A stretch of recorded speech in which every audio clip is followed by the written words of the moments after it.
നെഹ്റു ഇന്ത്യയുടെ പ്രധാനമന്ത്രിയായിരിക്കുന്ന സമയത്ത് കേരളത്തിൻ്റെ അഭിനയ ചക്രവർത്തിയായിരുന്ന ഒരു നടൻ ഒരു പട്ടാള ബാരക്കിൽ വെച്ച് നെഹ്റുവിനോട് പരസ്യമായി ഒരു കംപ്ലൈൻറ്റ് പറഞ്ഞു. അതും പട്ടാള നിയമങ്ങൾക്ക് വിപരീതമായി. അതിനെക്കുറിച്ച് ഒന്ന് പറയാമോ? അത് ആരായിരുന്നു ആ വ്യക്തി എന്നൊന്ന് പറയാമോ? സുരേഷ് പറഞ്ഞ ഈ ഒരു സംഭവം നമ്മുടെ മലയാളത്തിലെ എക്കാലത്തെയും അനശ്വരനായ നടൻ തിലകനെ കുറിച്ചാണ്. തിലകൻ്റെ അഭിനയ ജീവിതം നമുക്കറിയാം, നാടക സിനിമാ ജീവിതമൊക്കെ നമുക്കതറിയാം. പക്ഷേ തിലകൻ ഒരു കാലത്ത് ചെറുപ്പകാലത്ത് പട്ടാള സേവനവും നടത്തിയിട്ടുണ്ടായിരുന്നു. ഏതാണ്ടൊരു 20 വയസ്സെല്ലാം പൂർത്തിയാക്കി വിദ്യാഭ്യാസമൊക്കെ അദ്ദേഹത്തിന് മുടങ്ങി നാടക രംഗത്തേക്ക് ഇറങ്ങി. അതിലും സജീവമായ ഒന്നും ഒരു വരുമാന മാർഗം എന്നുള്ള നിലയിൽ അതൊന്നും ആകാതിരുന്ന അന്നത്തെ കാലത്ത് ഏതാണ്ട് 1955 കാലഘട്ടങ്ങളിലൊക്കെ ആയിരിക്കും ഇത് സംഭവം നടക്കുന്നത്. ആ സമയത്ത് അദ്ദേഹം ഒരു തൊഴിൽ തേടി പട്ടാളത്തിൽ ചേരുകയുണ്ടായി. പട്ടാളത്തിലെ കഠിനമായ ജീവിതം, മഞ്ഞുമലകളിലെ വാസം, അതൊക്കെ കഴിഞ്ഞ് അദ്ദേഹത്തിൻ്റെ കാലുകൾക്ക് ഒരു സ്വാധീനക്കുറവ്, കാലുകളിലേക്കുള്ള രക്തഓട്ടം നഷ്ടപ്പെട്ടുകൊണ്ട് തുടങ്ങുകയും കാലുകളുടെ ചലനശേഷി അത് ബാധിക്കുകയും ചെയ്യുന്ന ഒരു സന്ദർഭം ഉണ്ടായിട്ടുണ്ട് പണ്ട്. അങ്ങനെ പട്ടാളത്തിൻ്റെ ഒരു ബാരക്കിൽ അദ്ദേഹത്തിനെ ഇങ്ങനെ കിടത്തി ചികിത്സിക്കുന്ന ഒരു സാഹചര്യത്തിലാണ് ഈ സുരേഷ് പറഞ്ഞതുപോലെ നമ്മുടെയൊക്കെ പ്രധാനമന്ത്രിയായിരുന്ന ജവഹർലാൽ നെഹ്റുജി ഈ പട്ടാള ബാരക്ക് സന്ദർശിക്കുന്ന ഒരു സന്ദർഭം ഉണ്ടായി. അന്ന് ഡോക്ടേഴ്സ് അങ്ങനെ കാല് ആംപ്യൂട്ട് ചെയ്യണമെന്ന് പറഞ്ഞൊരു ഇഷ്യൂ ഉണ്ടായിരുന്നു അല്ലേ? അതാണ്. അപ്പോൾ വരുന്ന സമയത്തിന് മുമ്പുള്ള അദ്ദേഹത്തിന്റെ ചികിത്സാ രീതി അന്ന് പട്ടാളക്കാരെ നിശ്ചയിച്ച്, പട്ടാള ആരോഗ്യ വിഭാഗം ഡോക്ടർമാർ നിശ്ചയിച്ചു വെച്ചിരുന്നത് ഈ കാലിന്റെ സ്വാധീനം ഏറെക്കുറെ നഷ്ടപ്പെട്ടു. ജീവൻ നിലനിർത്തുന്നതിന് ആ കാല് ആംപ്യൂട്ട് ചെയ്യുക, മുറിച്ചു മാറ്റുക, അല്ലാതെ വേറെ യാതൊരു മാർഗവുമില്ല. അതിനുവേണ്ടിയുള്ള തയ്യാറെടുപ്പും ഒക്കെ ആയിട്ടാണ് അദ്ദേഹത്തെ അവിടെ ഇങ്ങനെ കിടത്തിയിരിക്കുന്നത്. ആ സമയത്താണ് നമ്മുടെ പ്രധാനമന്ത്രി ആ ബാരക്ക് സന്ദർശിക്കുന്ന ഒരു ഔദ്യോഗികമായൊരു സന്ദർശന വേളയാണത്. എല്ലാ പട്ടാളക്കാർക്കും, രോഗികൾക്കും, കിടക്കുന്നവർക്കും എല്ലാവർക്കും കർശനമായ നിർദ്ദേശങ്ങൾ ഉണ്ടായിരുന്നു. ഒരു താക്കീത് പോലുള്ള നിർദ്ദേശം ഉണ്ടായിരുന്നു. പ്രധാനമന്ത്രി വരുന്ന സമയത്ത് പരാതികളുടെ പാണ്ടക്കെട്ടുകളൊന്നും അഴിക്കരുത്, അനാവശ്യമായിട്ട് ഒരു ചർച്ചയും അവിടെ ഉണ്ടാകരുത്, ആരും സംസാരിക്കാൻ പാടില്ല എന്നുള്ളത്. അതാണ്, ആരും സംസാരിക്കാൻ പോലും പാടില്ല, നിശബ്ദമായിരിക്കണം. എല്ലാ ഭയഭക്തി ബഹുമാനത്തോടു കൂടി വേണം നമ്മുടെ പട്ടാളത്തിന്റെ ചിട്ടയോടുകൂടി തന്നെ നമ്മുടെ പ്രധാനമന്ത്രിയുടെ ആഗമനത്തെ നമ്മൾ കൈകാര്യം ചെയ്യണം എന്നൊക്കെ പറഞ്ഞ് വളരെ ശക്തമായ നിർദ്ദേശങ്ങളുമായിട്ടിരിക്കുന്ന സമയത്ത് ഈ നമ്മുടെ പ്രധാനമന്ത്രി ബാരക്കിലൂടെ കടന്നു പോകുന്നു, തിലകന്റെ അടുത്തെത്തുന്നു. അപ്പോൾ അവിടെ കിടന്നുകൊണ്ട് അവരുടെ പേര് പറഞ്ഞാണ് പരിചയപ്പെടുത്തുന്നത്. ഞാൻ സുരേന്ദ്രനാഥ് തിലകൻ എന്ന് പറഞ്ഞു. ഓക്കെ, പ്രധാനമന്ത്രി കേട്ടിട്ട് അടുത്ത ബെഡിലേക്ക് ചുവട് വയ്ക്കുമ്പോൾ ഒരു വിളി, തിലകനാണ് വിളിച്ചത്. സർ. പെട്ടെന്ന് അവിടെ ഒരു നിശബ്ദതയുണ്ടായി. കാരണം അത്തരം ഒരു രംഗം അവിടെ ഇതുവരെ ഉണ്ടായിട്ടില്ല. പെട്ടെന്ന് നമ്മുടെ പ്രധാനമന്ത്രി തിരിഞ്ഞു നോക്കി. സർ, അങ്ങയുടെ അനുവാദത്തോടു കൂടി എനിക്ക് അങ്ങയോടൊരു അഭ്യർത്ഥനയുണ്ട്. പ്രധാനമന്ത്രി സ്വീകരിച്ചു. പറഞ്ഞോളൂ, എന്താണ്? എൻ്റെ കാല് മുറിച്ചു കളയണം എന്നുള്ള തീരുമാനമെടുത്തതിന് ശേഷമാണ് ഞാനിവിടെ കിടക്കുന്നത്. അങ്ങനെയാണ് ഇവിടെ പട്ടാളത്തിലെ തീരുമാനം എടുത്തിരിക്കുന്നത്. എനിക്ക് ഒരു അപേക്ഷ ഉള്ളത്, എൻ്റെ ബന്ധുക്കളും എല്ലാവരും, എനിക്കും തോന്നുന്നത്, എൻ്റെ നാട്ടിൽ കൊണ്ടുപോയി ഇത് ചികിത്സിക്കുവാൻ കഴിഞ്ഞാൽ തീർച്ചയായും എൻ്റെ കാല് മുറിക്കാതെ എനിക്ക് രക്ഷപ്പെടുവാൻ ഒരവസരം ഉണ്ടാകും എന്ന് അദ്ദേഹം പറഞ്ഞു. ഞാനും അങ്ങനെ വിശ്വസിക്കുന്നു. അതിനുവേണ്ടി എനിക്ക് അനുകൂലമായൊരു തീരുമാനം ദയവേത് അങ്ങയുടെ ഭാഗത്ത് നിന്നുണ്ടാകണം എന്നൊരു അപേക്ഷയാണ് എനിക്ക് പറയുവാനുള്ളത് എന്ന് അദ്ദേഹം തൻ്റെ ശക്തമായ ഭാഷയിൽ വ്യക്തമായി പ്രധാനമന്ത്രിയെ ബോധ്യപ്പെടുത്തി. പ്രധാനമന്ത്രി അത് കേട്ടിട്ട് ഓക്കെ എന്ന് പറഞ്ഞ് അടുത്ത ബെഡിൽ കടന്നങ്ങ് പോയി. പട്ടാള ഉദ്യോഗസ്ഥന്മാർക്ക് എല്ലാവർക്കും അത് വലിയ ഞെട്ടലായിപ്പോയി. കാരണം നിർദ്ദേശങ്ങൾക്ക് വിരുദ്ധമായൊരു സംഭവമാണ് അവിടെ നടന്നിരിക്കുന്നത്. പക്ഷേ എല്ലാവരുടെയും പ്രതീക്ഷയ്ക്ക് വിപരീതമായി ഡൽഹിയിൽ ചേർന്ന അതേ ദിവസം തന്നെ പ്രധാനമന്ത്രി പട്ടാള ഉദ്യോഗസ്ഥർക്ക് ഒരു നിർദ്ദേശം കൊടുത്തു. ഇങ്ങനെ ആരോഗ്യപരമായ കാരണങ്ങളാൽ എന്തെങ്കിലും ചികിത്സകൾ നിർദ്ദേശിക്കപ്പെട്ട് ഇവിടെ കഴിയുന്ന ആർക്കും ഇനി മുതൽ അവരുടെ അഭിപ്രായം കൂടെ കേട്ടിട്ട്, അവർക്ക് എന്തെങ്കിലും പറയുവാനുണ്ടെങ്കിൽ അതും കൂടെ കേട്ടിട്ട് മാത്രമേ ചികിത്സാ വിധി ഫൈനലൈസ് ചെയ്യാവൂ. നമ്മളെടുത്ത തീരുമാനത്തിൽ മാത്രം ഉറച്ചു നിൽക്കുക എന്നുള്ള നാളിതുവരെ നമ്മൾ നടത്തിക്കൊണ്ടുവന്ന ആ പട്ടാള രീതി വേണ്ട എന്നും പറഞ്ഞൊരു നിർദ്ദേശം, ഒരു സർക്കുലർ ഉടനെ വരികയും ചെയ്യും എന്നാണ് പറയുന്നത്. ഓക്കെ. ആ അതെ, തിലകന്റെ ഒരു ഇടപെടൽ കാരണം ഒരു നിയമം തന്നെ മാറിയപ്പോൾ അതാണ് നമ്മൾ ശക്തമായിട്ട് പ്രതികരിക്കേണ്ട സമയത്ത് നമുക്ക് പ്രതികരിച്ചാൽ കിട്ടുന്ന ഒരു ഫലമാണ്. അങ്ങനെ നിർദ്ദേശം അവിടുന്ന് വന്നു. ആ നിർദ്ദേശത്തിന്റെ വെളിച്ചത്തിൽ ഇദ്ദേഹത്തെ അവിടുന്ന് വിടുതൽ ചെയ്യുന്നു, നാട്ടിൽ വരുന്നു, ചികിത്സ എടുക്കുന്നു, കാല് മുറിക്കേണ്ട എന്നുള്ള തീരുമാനത്തിലെത്തുന്നു. നല്ല ചികിത്സയ്ക്ക് ശേഷം അദ്ദേഹത്തിന്റെ കാലുകൾ സംരക്ഷിക്കപ്പെടുന്നു. അങ്ങനെ ഒരു അനുഭവം ഉണ്ടായി. ഒരുപക്ഷെ അന്നത്തെ ആ ഒന്നും മിണ്ടാതെ നമ്മൾ പ്രതികരിക്കാതിരുന്നിരുന്നുവെങ്കിൽ അദ്ദേഹം കാലുകളൊക്കെ നഷ്ടപ്പെട്ട് നമുക്ക് മലയാളത്തിന് അല്ലെങ്കിൽ ഇന്ത്യൻ സിനിമയ്ക്ക് തന്നെ നമുക്ക് ലഭിച്ച ഒരു അനശ്വരനായ കലാകാരനെ നമുക്ക് എന്നത്തേക്കുമായി നഷ്ടപ്പെടുന്ന ഒരു അവസ്ഥ ഉണ്ടാകുമായിരുന്നു എന്നുള്ള ഒരു സംഭവമാണ് സുരേഷ് ഇപ്പോൾ സൂചിപ്പിച്ചത്. നമുക്ക് ഈ തിലകനും അദ്ദേഹത്തിന്റെ അഭിനയ ജീവിതം ആരംഭിച്ചത് നാടകത്തിൽ നിന്നാണ്. നമുക്ക് അവിടെ വെച്ച് തുടങ്ങിയല്ലോ അദ്ദേഹത്തിന്റെ അഭിനയത്തെക്കുറിച്ച്. അതെ, തിലകൻ എന്നുള്ള ചലച്ചിത്രകാരനെ നമുക്ക് നല്ലതുപോലെ അറിയാം. പക്ഷെ ആ ഒരു ചലച്ചിത്രകാരൻ ജനിക്കുന്നത് അദ്ദേഹത്തിന്റെ വർഷങ്ങളോളമുള്ള നാടക അനുഭവങ്ങളിൽ നിന്നാണ്. നാടകാനുഭവം മാത്രമല്ല, ഒരുപാട് ജീവിതാനുഭവങ്ങളും കൂടെ അദ്ദേഹത്തെ കരുപിടിപ്പിച്ചിട്ടുണ്ട്. ചെറുപ്പത്തിൽ അദ്ദേഹത്തിന്റെ ജീവിതം ഈ മുണ്ടക്കയത്ത് ഒരു എസ്റ്റേറ്റിലാണ് അദ്ദേഹത്തിന്റെ ബാല്യ കൗമാര കാലങ്ങൾ. ജനിച്ചത് പത്തനംതിട്ടയ്ക്ക് അടുത്ത് അയിരൂർ എന്ന് പറയുന്ന ഒരു കൊച്ചു ഗ്രാമത്തിൽ ജനിച്ച് അച്ഛൻ ജോലി ചെയ്തത് മുണ്ടക്കൽ എസ്റ്റേറ്റിലായതുകൊണ്ട്, പ്ലാന്റേഷൻ എസ്റ്റേറ്റിലായതുകൊണ്ട് അവിടെ പോയി പഠിച്ചു തുടങ്ങി. വളരെ അച്ചടക്കത്തോടു കൂടി വളർന്നു വന്ന, അച്ചടക്കം മാത്രമല്ല വളരെ കർശനമായ നിബന്ധനകളോട് സ്വാതന്ത്ര്യം അച്ഛൻ കൊടുക്കുമായിരുന്നില്ല എന്നാണ് പറയുന്നത്. പക്ഷേ അങ്ങനെ വളർന്നു വന്നിട്ട് പക്ഷെ അദ്ദേഹത്തിന് വിധിവൈപരീത്യം. വീട്ടുകാർക്ക് അദ്ദേഹത്തെ ഒരു ഡോക്ടറാക്കണമെന്നായിരുന്നു ആഗ്രഹം. പക്ഷേ ഇദ്ദേഹത്തിന് അത് തന്നെയായിരുന്നു ആഗ്രഹം, ഡോക്ടറാകണമെന്ന് തന്നെയായിരുന്നു ആഗ്രഹം. പഠിക്കാൻ മിടുക്കനായിരുന്നു. ബന്ധുക്കളിൽ വളരെ കസിൻസ് ഒക്കെ ആയിട്ടുള്ള ആൾക്കാരൊക്കെ ഡോക്ടർമാരൊക്കെ ഉണ്ടായിരുന്നുകൊണ്ട് തീർച്ചയായിട്ടും ആ പാത അദ്ദേഹത്തിന്റെ മനസ്സിലുണ്ടായിരുന്നു. പക്ഷേ സ്വാതന്ത്ര്യം കൊടുത്തില്ല. അദ്ദേഹത്തിന്റെ ഉള്ളിൽ കലാവാസനകൾ ഉണ്ടായിരുന്നെല്ലാം സപ്രസ് ചെയ്ത് അടിച്ചമർത്തപ്പെടുന്ന ഒരു സാഹചര്യത്തിലാണ് അദ്ദേഹത്തിന്റെ പഠിത്തം മുടങ്ങുന്നു. വീട്ടുകാരുമായിട്ടുള്ള അഭിപ്രായ വ്യത്യാസത്തിൽ വീട് വിട്ട് ഇറങ്ങേണ്ട ഒരു സാഹചര്യം പോലും ഉണ്ടാകുന്നു. ഏതാണ്ട് ഈ 19-ാമത്തെ വയസ്സിലൊക്കെ അദ്ദേഹം വീട് വിട്ട് പുറത്തുപോയി, പഠിത്തമൊക്കെ മുടങ്ങിപ്പോയി. അങ്ങനെയാണ് അദ്ദേഹം പിന്നെ നാടകരംഗത്ത് വരുന്നത്. അത് പറയുന്ന വീട്ടിനടുത്ത് ഏതോ ഒരു നാടക സമിതിയുടെ റിഹേഴ്സൽ നടക്കുമ്പോൾ വീട്ടിൽ ചെല്ലാൻ ബുദ്ധിമുട്ടായതുകൊണ്ട് പതുക്കെ അവിടെയൊക്കെ കറങ്ങി നിന്നപ്പോഴത്തേക്കും അവരാരാണ്ട് പറഞ്ഞു, ഈ നാടകത്തിലൊരു കഥാപാത്രത്തിന്റെ ഒരു ഒഴിവുണ്ട്, ആ നടൻ എത്തിച്ചേർന്നില്ല, നിനക്ക് കയറി അഭിനയിക്കാമോ ഇതിനകത്തെന്ന് ചോദിച്ചു. കൊച്ചിലെ അപ്പൊ ഉള്ളിൽ അഭിനയിക്കാനുള്ള ആഗ്രഹമുള്ളതുകൊണ്ട് അദ്ദേഹം സന്തോഷത്തോടുകൂടി സ്വീകരിച്ചു. പക്ഷെ ആ പ്രകടനം ഗംഭീരമായിരുന്നു. നാട്ടുകാരെല്ലാരും പറഞ്ഞു, നീ ഒരു നല്ല നടനായിട്ട് വരും, നിനക്ക് ഒരുപാട് കഴിവുകളുണ്ട്. അങ്ങനെ നാടകത്തിലൂടെ വളർന്നു വരികയാണ് ചെയ്തത്. പിന്നെ അതോടുകൂടി പക്ഷെ വീട്ടുകാരുമായിട്ടുള്ള ബന്ധമൊക്കെ പോയി. അവർക്ക് ഡോക്ടറാകാൻ ഇറങ്ങിത്തിരിച്ചിട്ട് അവസാനം ഒരു ആക്ടറായി മാറുന്ന ഒരവസ്ഥ ഒരിക്കലും അവർക്ക് ചിന്തിക്കുവാൻ കഴിയുന്നതായിരുന്നില്ല. പക്ഷെ തുടർന്ന് അദ്ദേഹം അനവധി പ്രൊഫഷണൽ നാടകങ്ങൾ, അക്കാലത്തെ ഏറെ പേരും പ്രശസ്തിയുമുള്ള KPSC, കായംകുളം KPSC ഉണ്ട്, കൊല്ലം നമ്മുടെ മാധവൻ സംഘത്തിന്റെ കാളിദാസ കലാകേന്ദ്രം, അന്നത്തെ പ്രശസ്തമായ നാടകങ്ങൾ ട്രൂപ്പുകളാണ്. പിന്നെ ചങ്ങനാശ്ശേരി ഗീത, അങ്ങനെ തുടങ്ങി. പിന്നെ PJ ആന്റണിയുടെ PJ തിയേറ്റേഴ്സ്. ഇതിനെല്ലാം ഉപരിയായിട്ട് അദ്ദേഹത്തിന് അവിടെ മുണ്ടക്കയം കേന്ദ്രീകരിച്ച് മുണ്ടക്കയം തിയേറ്റേഴ്സ് എന്ന് പറഞ്ഞൊരു നാടക സമിതി അദ്ദേഹത്തിന്റെയും കൂട്ടുകാരുടെയൊക്കെ ഭാഗമായിട്ടും കൂടെ ഉണ്ടായിരുന്നു. അതും പ്രൊഫഷണൽ നാടകങ്ങളൊക്കെ ഉണ്ടായിരുന്നു. അങ്ങനെ ഏതാണ്ട് ഒരു 10-20 വർഷത്തോളം അദ്ദേഹം പ്രൊഫഷണൽ നാടകത്തിലൂടെ നടന്ന് ആർജിച്ച ഈ ഒരു അനുഭവജ്ഞാനം, അഭിനയം തേച്ചു മിനുക്കപ്പെട്ടത് ശബ്ദ മോഡുലേഷൻ. തിലകൻ എന്ന് പറഞ്ഞാൽ അദ്ദേഹം ശബ്ദ മോഡുലേഷന്റെ ഒരു മാന്ത്രികനാണ്. അപ്പോൾ അത് പറഞ്ഞപ്പോഴാണ് എനിക്ക് മറ്റൊരു കാര്യം ഓർമ്മ വരുന്നത്. നമുക്ക് ഈ അദ്ദേഹത്തിന്റെ സിനിമയിലേക്ക് വരുന്നതിന് മുമ്പ് അദ്ദേഹത്തിന്റെ ഒരു വളരെ ഫേമസ് ആയിട്ടുള്ളൊരു റേഡിയോ നാടകം ഉണ്ടല്ലോ, ഈ ശബ്ദ മോഡുലേഷന്റെ ഏറ്റവും വലിയ എക്സാമ്പിൾ, ഒറ്റ എന്ന് പറയുന്ന നാടകം. അതിനെ കുറിച്ച് അല്പം സംസാരിക്കാം. അതുണ്ട്. അത് ഞാൻ പറഞ്ഞല്ലോ, ഈ ശബ്ദ മോഡുലേഷനിൽ അദ്ദേഹം ഒരു അഗ്രഗണ്യനായിരുന്നു. അദ്ദേഹത്തിന്റെ പല സംഭാഷണങ്ങളും അദ്ദേഹം നാടകത്തിലായാലും ശരി, പിൽക്കാലത്ത് സിനിമയിലായാലും പറഞ്ഞു കഴിയുമ്പോൾ എഴുതിയ പ്രഗത്ഭരായ എഴുത്തുകാർക്ക് പോലും അത് അതിശയമായിരുന്നു. ഞങ്ങൾ എഴുതിയതാണോ ഇത്?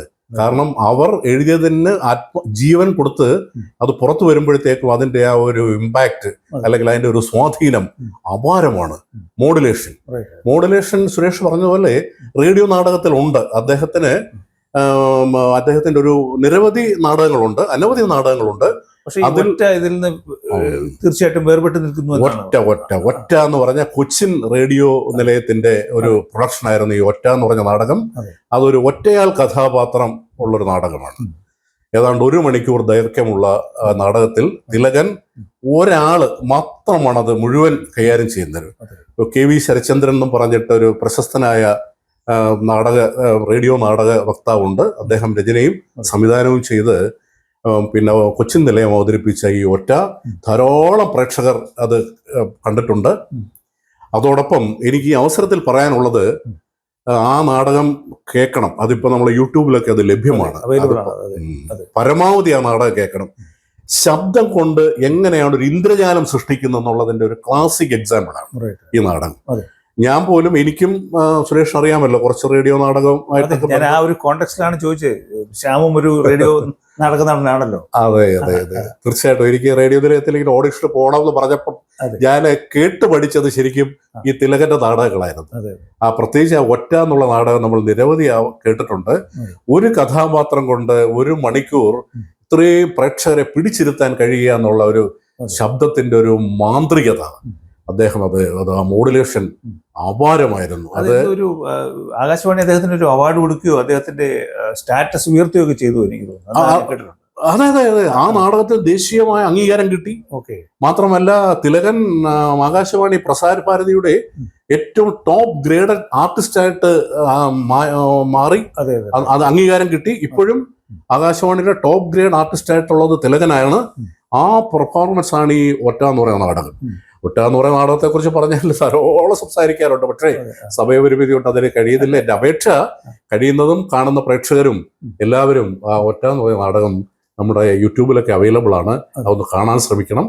അതൊരു അത്രയ്ക്ക് മനോഹരമായ ഒരു നാടകമാണ് ഈ ഒറ്റ. ഈ ഇദ്ദേഹത്തെ ഒരു ധിക്കാരിയായിട്ടാണല്ലോ മൊത്തത്തിൽ അറിയപ്പെടുന്നത്. അതിനെക്കുറിച്ച് ശ്യാമിന്റെ അഭിപ്രായം എന്താ? അതുണ്ട്, അത് അദ്ദേഹത്തിന്റെ ഒരു സ്വഭാവ വൈശിഷ്ട്യമാണത്, വിശേഷമാണത്. അതുകൊണ്ട് എനിക്ക് തോന്നുന്നു പലപ്പോഴും അദ്ദേഹത്തിന് അളവിൽ കവിഞ്ഞ ആത്മവിശ്വാസം ഉണ്ടായിരുന്നു. തൻ്റെ കഴിവിൽ അദ്ദേഹത്തിന് ആത്മവിശ്വാസം ഉണ്ടായിരുന്നു. പിന്നെ നമ്മൾ ഈ പറഞ്ഞ പോലെ ഈ നാടക ജീവിതത്തിലുള്ള സ്വന്തം ജീവിതത്തിലെ തിക്താനുഭവങ്ങൾ, നാടകരംഗത്ത് പയറ്റി വന്ന ഇത്രയും വർഷങ്ങളുടെ അനുഭവം, ഇതിൽ നിന്നെല്ലാം ആർജിച്ച അനുഭവജ്ഞാനത്തിലൂടെ ഒക്കെ കിട്ടിയ ഒരു മനോഭാവം അദ്ദേഹത്തിനുണ്ട്. തുറന്നു പറയുന്ന പ്രകൃതമാണ്. അത് പലപ്പോഴും ധിക്കാരത്തിന്റെ സ്വഭാവമാവും. പിന്നെ അദ്ദേഹത്തിന്റെ ശബ്ദം വളരെ കടുത്ത ശബ്ദമാണ്. പറയുന്ന കാര്യങ്ങളൊക്കെ വളരെ ഉറപ്പിച്ചങ്ങ് പറയുകയും ചെയ്യും. ഇരുമ്പിന്റെ കരുത്തുള്ള ശബ്ദമാണ്. ശരീരം നല്ല ആരോഗ്യമുള്ളൊരു ശരീരവും. മനസ്സ് അദ്ദേഹത്തിന് ശക്തമായ മനസ്സാണ്. അതുകൊണ്ട് തുറന്നു പറയുന്ന ഒരു പ്രകൃതക്കാരനായതുകൊണ്ട് അങ്ങനെയുള്ള പ്രശ്നങ്ങൾ അദ്ദേഹത്തിന്റെ ജീവിതത്തിലുണ്ട്. അത് ഈ നാടകരംഗത്തുണ്ടായിട്ടുണ്ട്, സിനിമാ രംഗത്തുണ്ടായിട്ടുണ്ട്. പക്ഷെ അടുത്തറിയാവുന്ന പലരും പറയുന്നത് അദ്ദേഹത്തിന്റെ മനസ്സ് വളരെ ആർദ്രമാണെന്നാണ് പറയുന്നത്. എനിക്കും അത് തോന്നിയിട്ടുണ്ട്. അതില്ലാതിരിക്കാൻ വഴിയില്ല. കാരണം മനസ്സിൽ ഇത്രയും ആർദ്രത ഇല്ലാത്തൊരു മനുഷ്യന് ഇത്തരം വ്യത്യസ്തങ്ങളായ കഥാപാത്രങ്ങളെ ഒരു നല്ല നടനാകാൻ പറ്റില്ല. നമുക്കറിയാമല്ലോ, കിരീടം എന്ന് പറഞ്ഞ സിനിമയിലെ അച്ഛൻ, പോലീസുകാരനായ അച്ഛൻ, എത്ര സ്നേഹസമ്പന്നനായ ഒരു അച്ഛൻ, അച്ഛന്റെ ധർമ്മ സങ്കടങ്ങളൊക്കെ എത്ര തന്മയത്വമായിട്ടാണ് അദ്ദേഹം അത് അവതരിപ്പിച്ച് നമ്മളെ കാണിച്ചത്. അച്യുതൻ നായർ എന്ന് പറഞ്ഞ കഥാപാത്രം. അപ്പോൾ അങ്ങനെയൊക്കെ വരണമെങ്കിൽ നമ്മുടെ മനസ്സിൽ ഒരുപാട് ആർദ്രത ഉണ്ടാകണം.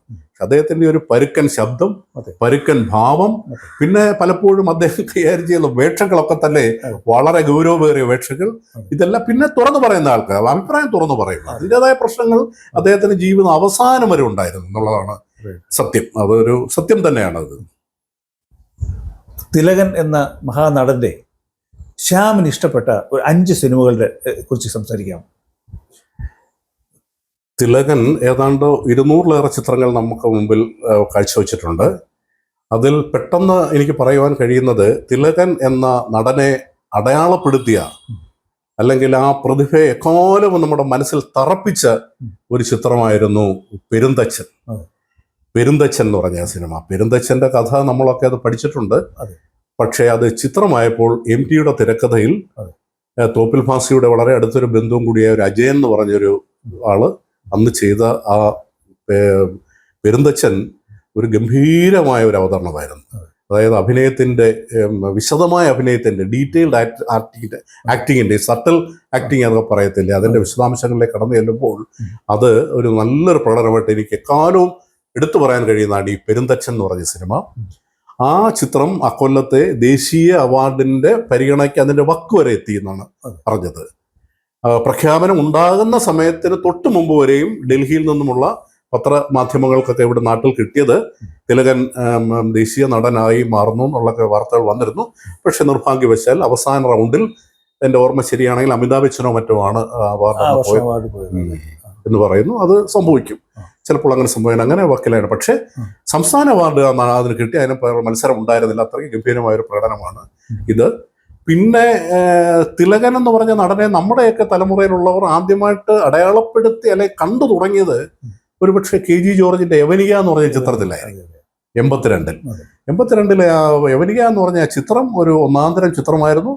മലയാളത്തിലെ എക്കാലത്തെയും ഇന്നും ഒരു 10 മനോഹരമായ ചിത്രങ്ങൾ എടുക്കുന്നതിൽ യവനികയ്ക്ക് തീർച്ചയായിട്ടും ഒരു സ്ഥാനം ഉണ്ടായിരിക്കും. അത് നമ്മളൊക്കെ അന്ന് പണ്ടും ചർച്ച ചെയ്തിട്ടുള്ള ചിത്രമാണ്. അത് ഇന്നും അത് ഒരു എല്ലാ സിനിമാ വിദ്യാർത്ഥികൾക്കും അതൊരു പാഠപുസ്തകമായിട്ട് തന്നെ, റെഫറൻസ് ബുക്കായിട്ട് തന്നെ അത് KG ജോർജ് എന്ന മാസ്റ്റർ ക്രാഫ്റ്റ്മാൻ്റെ സൃഷ്ടി. അതിൽ അദ്ദേഹം നാടക ട്രൂപ്പ് മാനേജറായിട്ട് നിറഞ്ഞ് അഭിനയിച്ച, അതിൽ നാടകത്തിന്റെ അനുഭവങ്ങൾ മനസ്സിലുണ്ടല്ലോ, അദ്ദേഹം അങ്ങ് തകർത്ത് അഭിനയിച്ച ആ യവനിക എനിക്ക് ഏറ്റവും എൻ്റെ മനസ്സിൽ തറച്ചു നിൽക്കുന്ന ഒരു കഥാപാത്രമാണ്. പിന്നെ പഴയ കാലത്ത് അത്രത്തോളം മനസ്സിലായില്ലെങ്കിൽ പിൽക്കാലത്ത് കാണുമ്പോൾ അതിന് തൊട്ട് മുമ്പുള്ള വർഷം, എനിക്ക് 1981 മറ്റോ ആണെന്ന് തോന്നി, KG ജോർജിന്റെ തന്നെ കോലങ്ങൾ എന്ന് പറഞ്ഞൊരു സിനിമയാണ്. കോലങ്ങളിലെ കള്ളുവർക്കി എന്ന് പറഞ്ഞൊരു കഥാപാത്രത്തെ എത്ര അനശ്വരമായിട്ടാണ് ഈ തിലകൻ അവതരിപ്പിച്ചതെങ്കിൽ നമുക്കത് മനസ്സിലാവും. ഇന്നും ഏകദേശം വർഷങ്ങൾ ഏതാണ്ട് ഒരു 40-45 വർഷങ്ങളെങ്കിലും കഴിഞ്ഞിട്ടുണ്ടാവും ആ പടമൊക്കെ റിലീസായിട്ടുള്ളത്. അതിപ്പോഴും അത് കാണുമ്പോഴത്തേക്കും നമുക്കതിൻ്റെ ആ ഒരു പുതുമ, ഒരു 24 മണിക്കൂറും കള്ളു കുടിച്ച് ജീവിക്കുന്ന ഒരു മനുഷ്യന്റെ ആ ഒരു സ്പോണ്ടേനിയസ് ആയിട്ടുള്ള ഒരു മൂമെന്റ് വളരെ മനോഹരമായിട്ടാണ് അദ്ദേഹം ഇത് കൈകാര്യം ചെയ്തിരിക്കുന്നത്. പലപ്പോഴും ഇങ്ങനെ എന്തെങ്കിലുമുള്ള സ്വഭാവ വൈശിഷ്ട്യമുള്ള, വിശേഷമുള്ള, പ്രത്യേകത ഉള്ള ഒരു കഥാപാത്രം ആയിട്ട് ഒരാൾ ഒരു സിനിമയിൽ മുഴുനീളം അഭിനയിക്കുമ്പോൾ സ്വാഭാവികമായിട്ടും അവിടെ ഇവിടെയൊക്കെ അത് പാളിപ്പോകാനുള്ള സ്വാഭാവികം തീർച്ചയായിട്ടും അതുണ്ട്. പക്ഷെ അണുകിട വ്യത്യാസമില്ലാതെ തുടക്കം മുതൽ അവസാനം വരെ ഒരു മദ്യപാനിയുടെ എല്ലാ ഭാവങ്ങളും അതിപ്പോഴും കാണണം. അത് വീണ്ടും ഞാൻ നിർദ്ദേശിക്കുന്നതാണ്. കോലങ്ങൾ KG ജോർജിന്റെ എണ്ണപ്പെട്ട സിനിമകളിലൊന്നു തന്നെയാണ് കോലങ്ങൾ, അതിലെ അഭിനയം. പിന്നെ വരുമ്പോൾ നമുക്കറിയാമല്ലോ കിരീടം പിന്നെ ഓരോ മലയാളിയുടെ മനസ്സിലും ഇപ്പോഴും അതൊരു വികാരമാണ്. അതെ. ഇപ്പോഴും അതിന്റെ ഒരു പുതിയ വെർഷനൊക്കെ ഇപ്പൊ ഇറങ്ങിയിട്ടുണ്ട്. അതിന്റെ മറ്റേ 4K എന്നൊക്കെ പറഞ്ഞിട്ട് പുതിയ വെർഷനൊക്കെ ഇറങ്ങിയിട്ടുണ്ട്. അതിനുപോലും സ്വീകാര്യത കിട്ടുന്നു എന്നൊക്കെയാണ് പറയുന്നത്. പക്ഷെ അതൊക്കെ ക്ലാസിക് സിനിമകളാണ്. അതിലെ അഭിനയമൊക്കെ ക്ലാസിക് അഭിനയങ്ങളാണ്. അതുണ്ട്.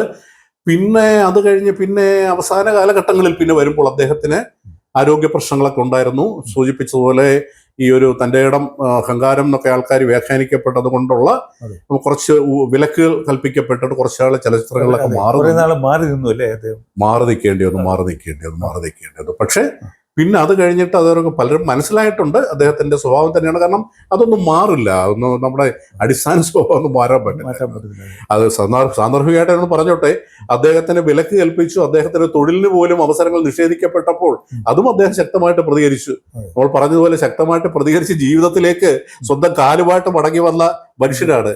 ആ മനുഷ്യന്റെ അടുത്ത് ഇതൊന്നും അദ്ദേഹത്തിന് ഒന്നും ഒരു പ്രശ്നമേ അല്ല.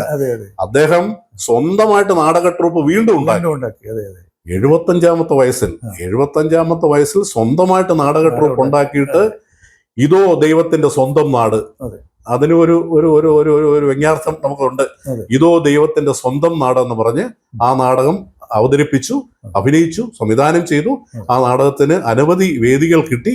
വളരെ പരക്കെ സ്വീകരിക്കപ്പെട്ടൊരു നാടകമായിരുന്നു. പിന്നെ സിനിമയിലേക്ക് വന്നു കഴിഞ്ഞാൽ പിന്നെ ഏറ്റവും അവസാന കാലഘട്ടങ്ങളിൽ അഭിനയിച്ച ഇന്ത്യൻ റുപ്പി, രഞ്ജിത്തിന്റെ ഇന്ത്യൻ റുപ്പിയൊക്കെ നമുക്ക് ഒരിക്കലും മറക്കാൻ കഴിയില്ല. അതിലൊക്കെ അഭിനയങ്ങൾ എന്നൊക്കെ പറഞ്ഞു കഴിഞ്ഞാലേ ഇതൊക്കെ നമ്മളെ എപ്പോഴും ത്രസിപ്പിക്കുകയല്ലേ.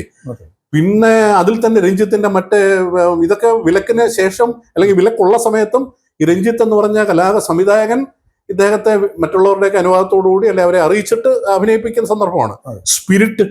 സ്പിരിറ്റിലെ മദ്യപാനി, ഈ പ്രായം ചെന്നൊരു മദ്യപാനി സ്പിരിറ്റിൽ കാണിക്കുമ്പോൾ അദ്ദേഹത്തിന്റെ യൗവനം അല്ലെങ്കിൽ പോലും, കാരണം അദ്ദേഹം പൊതുവെ ഒരു 40 കഴിഞ്ഞിട്ടൊക്കെയാണ് ചലച്ചിത്ര രംഗത്തൊക്കെ വരുന്നത്.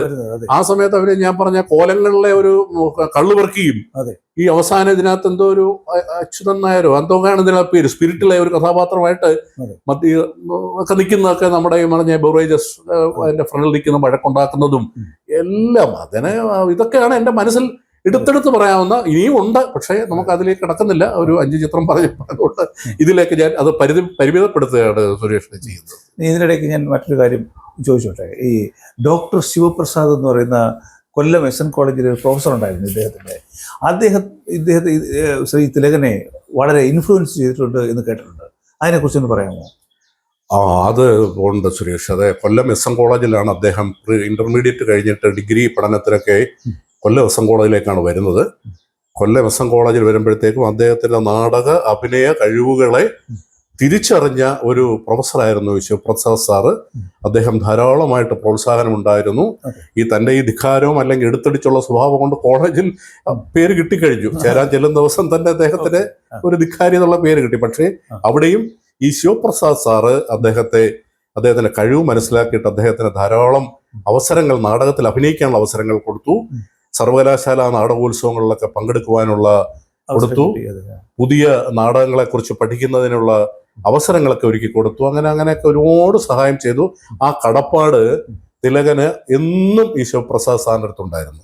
പല വേദികളിലും അല്ലെങ്കിൽ പല പുസ്തകങ്ങളിലും അദ്ദേഹത്തെക്കുറിച്ചുള്ള എഴുത്തുകളിലൊക്കെ തന്നെ ഈ ശിവപ്രസാദ് സാറിന്റെ കാര്യം ശ്രീ തിലകൻ എടുത്തു പറഞ്ഞിട്ടുണ്ട്.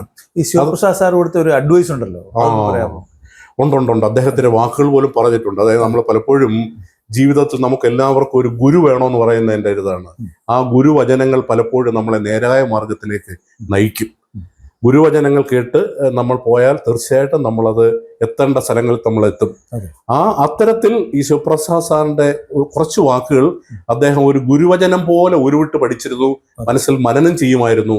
അദ്ദേഹത്തിന്റെ ജീവിത വിജയത്തിന് അത് സഹായിച്ചിരുന്നു എന്നാണ് പറയുന്നത്. അത് പറയുന്നത് ഇങ്ങനെയാണ്, പ്രസാദ് സാർ പറഞ്ഞ വാക്കുകളാണ്: ജീവിതം ഒരപാര സാഗരമാണ്. തിരമാലകൾ ആഞ്ഞടിക്കും, പാടും, തേങ്ങിക്കരയും. തീരത്ത് ഭയന്ന് നിൽക്കരുത്, ആഴത്തിലേക്ക് എടുത്തു ചാടുക. പൊങ്ങി വന്നില്ല എന്ന് വരാം, പോട്ടെ. പൊങ്ങി വന്നാൽ കയ്യിൽ മുത്തുണ്ടായിരിക്കും.